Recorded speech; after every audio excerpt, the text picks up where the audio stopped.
Good evening, gamers. It's been a few weeks, 2 to 3 weeks, if I remember correctly, till Last Epoch had its big launch. And basically, that's about the time I spent playing this game. I started like 2, maybe 3 days before the big release because for some weird reason I wanted to be one of the pre-order people, even though I didn't really dive into the game back then. My previous ARPG experience is not entirely but mostly limited to Path of Exile. Path of Exile is obviously one of the greatest, probably the greatest ARPG ever made, but it's hugely difficult. At least if you, like me, need to do your own thing. If you play following a build guide, it's kinda okay, but if you try to figure everything out by yourself, it's quite the hustle. So when I decided to give Last Epoch a chance, and at day 2 of the release finally got the chance to properly play a bit, the first thing I noticed was, it feels so nice, it feels so easy. You can just build whatever you like and it kinda works, and even if it doesn't properly work, it's not that hard to find out why it was not working, and it's not hard to fix a mistake you made. Because in Path of Exile, if you actually started from scratch, you can end up in some severe trouble trying to fix the build you made. So after this initial positive impression, I started to worry. Basically for the same reason why I was relieved. I thought, maybe it's too easy. Maybe it's too standardized. Maybe it's too not deep. And obviously I didn't stop playing and I started to look into it a bit more. And I want to show you my findings about this question by just looking at movement skills. To explain why I'm using movement skills, basically, as most of you know, you have 5 skills on your active skill bar, which doesn't sound like a lot, but it's kinda compensated for by the fact that you can use hundreds of skills to damage your opponents. So basically, for just attacking opponents, you have tons of options. You can use, just talking about Sentinel, you can use Manifest Armor to summon that big forge dude who runs around with you and hits everything. You can, being a forge guard, summon daggers or swords maybe, which hover around you and attack everything. But you can also just slam the opponent with multi-strike, with vengeance, with void cleave, and lots of other skills. So for just attacking your opponent, you have tons of options, no question about that. And you can change how they work. For example, if you use Smite as an attack skill, you can use it as a fire skill, you can also use it as a lightning skill. And those have differences in how they work, and you can skill them differently. You can also use some of the skills you can use physically as fire or as lightning. You can, if you use them physically, you can have them bleed your opponent. So just for attacking your opponents, you have tons of options. However, on the surface, if you look at movement possibilities, you will only find 2 skills. And that's where I started to worry, because if it's just 2 movement skills, your movement will always feel one of 2 ways. And to be honest, if you attack your opponents, you don't really feel much of a difference whether they die from lightning or whether they die from bleeding or from being ignited. So I was worried that it's just very limited. Obviously, I found some more possibilities, so let's take a look. The first movement skill, probably the one that most Sentinel players use, is Lunge. Lunge allows you to charge ahead towards where your mouse pointed at the start of the movement. Ideally, you would want to point it at an opponent, because then you would trigger a bunch of extra abilities depending on where you put your skill points in this skill. The next obvious movement skill is Shield Rush. Shield Rush, I'm glad to say, works entirely different, which is already a great relief. You really feel a difference between these 2 skills. Shield Rush does not require you to point at an opponent. It will just propel you forward until you hit a hard edge, like for example the edge of the map or big rock or something like that.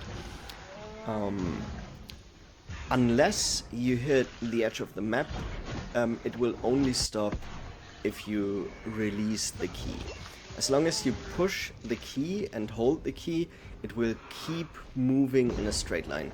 So if you look at the minimap and you aim for a corridor, and your aim is not totally off, you will move ahead for quite the distance, and this allows you to traverse maps really fast.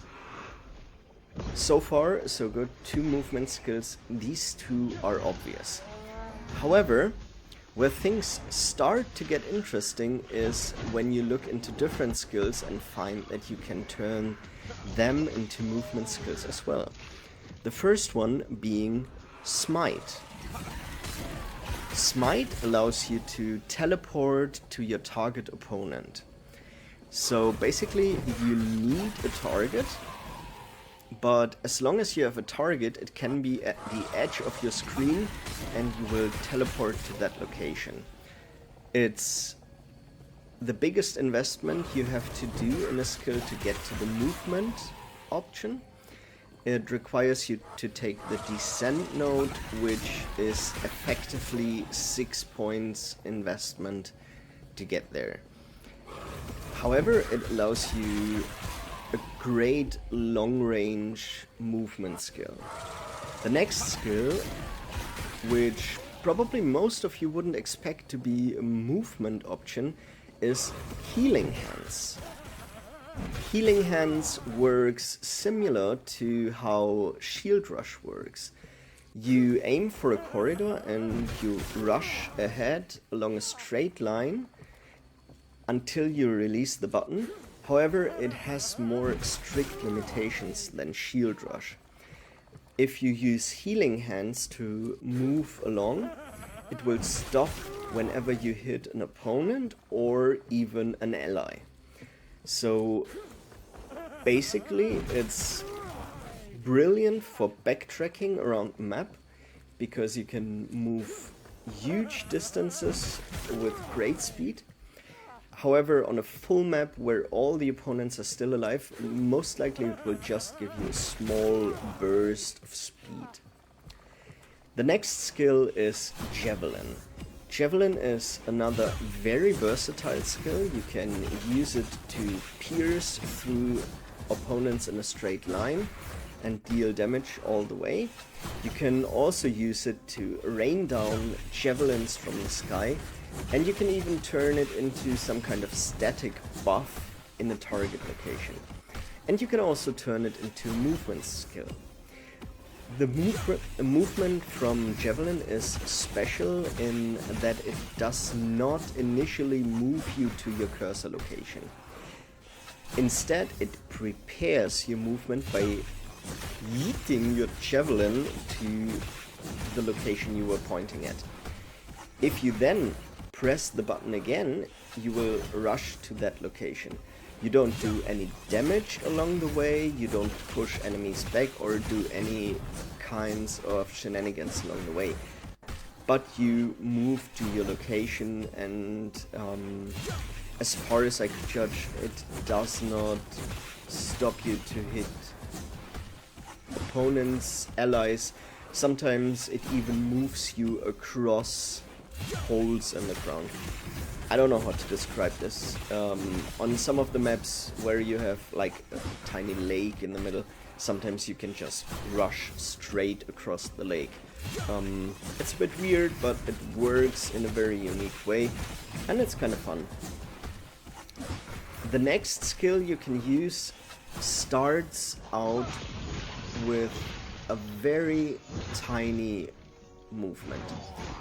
The next skill is Void Cleave. If you use Void Cleave as an unspecialized skill, it will move you like half a step towards the opponent you were trying to hit. You can then spend some points to increase the distance by a bit, and once you invested like 5 points, you get to Gravity's Edge, which allows you to move a considerable distance. It's not as agile as Javelin or Smite. It doesn't allow you to move insane distances like that, and it can't compete with Shield Rush in terms of raw flexibility across the map. However, Void Cleave doubles as a massive damaging ability. In the background footage you can see my Void Cleave hitting for really huge hits, basically one-shotting all minor mobs and even dealing huge chunks of damage to the map boss. It's good fun to play this skill. It's not the most flexible movement skill, but it's different from all the others, and that's what's important to me. There is one other option to move around the map which I would consider a proper movement option. That's Warpath. Warpath is weird in that it basically gives you just a tiny increase in movement speed. With Warpath you can invest up to 3 points into Quicksilver Wind, which allows you increased movement speed while you channel Warpath. Basically this makes you just run a tiny bit faster. However, since you continually spin your blade around and kill everything that gets close to you, it's still quite effective, because if you have enough mana or mana regeneration, or you have the node which makes your Warpath consume less mana, you can basically traverse through an entire map, killing everything that's kinda close to the line you're running, and still being quicker than just running through the map. So it's kinda effective. However, I do have to say, to me it feels rather odd to run around and just swing your sword or hammer at everything inside. Yeah, it just feels weird. There are some more skills you can use to move. One of them would be Volatile Reversal. This is the tier 5 Void Knight skill. It allows you quite the distance to travel from one point to actually quite a distance away. However, it has the weird setup that it teleports you backwards in time. So you cannot use it to traverse through a map faster than you would. It just allows you to cover a distance in the direction you're not going. It's handy in a combat situation, but it doesn't really work as a movement skill, so I'm not fully counting it here. And another skill you could mention is Rebuke, which allows you... Rebuke is this big blue bubble shield. You get this quite early on, and it allows you to tank insane amounts of punishment, and once the skill ends, it will dish out loads of damage to everything around you. Oftentimes one-shotting everything inside. If you properly modify this skill, you can get, I believe, up to 6 seconds of haste.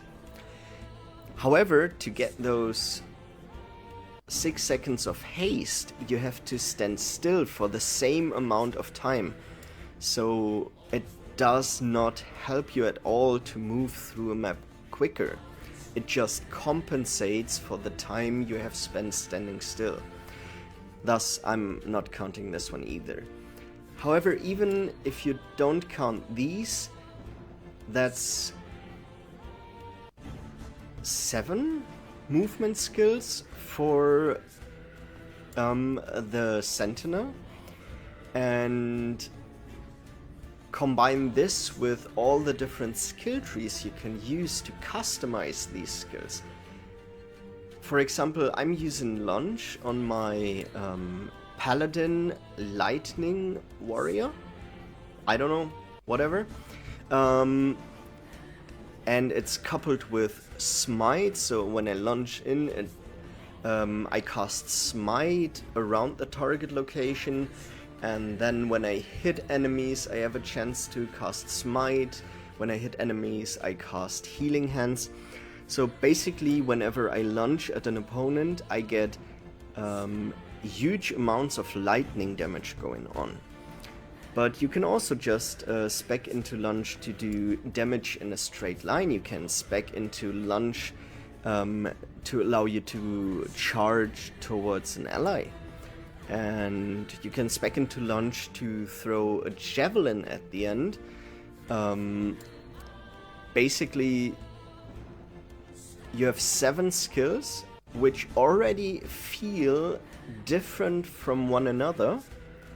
Maybe aside from Smite and Javelin, which feel quite similar. But among these 7 skills, you've already got a big variety of movement. And then you can increase the variety by just taking different nodes on your skill tree. So basically my verdict is, even though it may not be as flexible as Path of Exile, it feels quite versatile. I can see myself playing this game quite a lot, and I think it's gonna take quite a lot of time until I get bored of playing this game. If you're anything like me, I would highly recommend this game. If you like to tinker, build, and try whatever you want to try, it just works great. It's easy to respec mistakes you made. It's very clear in its texts. It tells you exactly how stuff works. Some kind of wiki is already included in the game. It's called a game guide, and you can access it with a simple button. It's just nice for people who want to try out different things. I'm gonna enjoy this for quite some time, and I hope you will too. See you in Etera.